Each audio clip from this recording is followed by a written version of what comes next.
It's Mets versus Reds in the bottom of the ninth, and Edwin Diaz is coming in for the save. He is one of the best closers in baseball this year, and he is facing 8-9-1 in the Reds lineup. But unfortunately, it does not start off well for him, so Brian Hayes is going to smoke this single up the middle, and then suddenly Diaz can't find the strike zone. He's going to walk McLean in this long at-bat, and then even though TJ Friedl is coming up trying to bunt, Diaz throws him 4 straight balls. So oh no, it's now bases loaded with no outs, and the Reds' 2-3-4 hitters are coming up. But Diaz is still really good, so he is going to battle back. He's going to get Noelvi Marte to strike out on this pitch. A little confused why Marte would swing at that. That is ball 4. But it is 1 out, and now Elly De La Cruz is coming up. Diaz is going to get ahead 1-2 in this count. And then suddenly he's got a problem. He is pointing to his shoe. The umpire is going to come out to take a look, and now they're waving to the dugout. And oh my goodness, look at this. They are bringing out a new pair of shoes.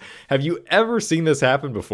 So why on earth is Diaz getting new shoes? Well, after the game, Diaz explained exactly what happened. He said, quote, "It broke during the inning. I felt like I was slipping on the mound because my first spike, the front spike, was broken. I think I was slipping a little bit, so I was missing up on my fastball. But as soon as I changed the cleats, I started landing better and making pitches." Okay, so how is he allowed to do this right in the middle of an at-bat? Well, I looked into it, and I don't know if there's an official rule about changing your shoes per se, but we know that umpires will always allow players to take time to fix pitch comm issues. In fact, we saw this earlier in the inning with the Marte at-bat. Alvarez had a pitch comm issue, and he could take as much time as he needed to fix that problem. And here we can see the umpire immediately says, hey, bring the new shoes, so I guess that's totally fine. But that's not what I want to focus on. What I want to do is put on our tinfoil hats here. I'm looking at angles of this cleat, and they don't look broken to me. Okay, remember, Diaz says the front spike broke, and that was on his plant foot, which is his left foot. So here, we can see him pull on it. As far as I can tell, this front spike does not move. Maybe it does like a little tiny bit. We can see Diaz sort of pulling at it here, so maybe there's a little give. But as far as I can tell, it doesn't move. And we can see that the Mets equipment guy here is equally confused. We can see he goes in the dugout, he pokes out a little bit, and then he's like, I didn't feel anything there. So he goes and tries the other shoe. He tries the left spike on the left shoe, and he just looks confused. You can see him put his arms up like this. He's like, what's broken? And here's our best photo of it. We can see it looks pretty normal. It doesn't look dislodged or anything weird. Even Francisco Lindor is poking at it, and he doesn't seem so sure. So it's very, very weird.